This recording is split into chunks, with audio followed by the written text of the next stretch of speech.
તો Suzuki company અને બનાસ ડેરીના નવા પ્રોજેક્ટની શરૂઆત થવા જઈ રહી છે। ગોબર ગેસના નવા 5 બાયો સીએનજી પ્લાન્ટની કરાશે શરૂઆત। બનાસ ડેરી, સુઝુકી અને એનડીડીબી કંપની સાથે મળીને પ્લાન્ટ શરૂ કરશે।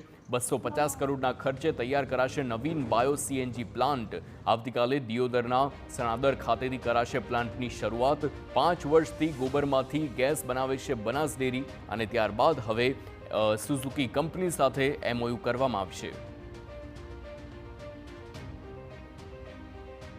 दूधनी साथे साथे छाणमांथी पण पैसा मळे ते माटेनी शरूआत 5 वर्ष पहला जे बनास डेरीए बायो सीएनजी प्लांट करीने करवामां आवी हती। तेनी सफलता पछी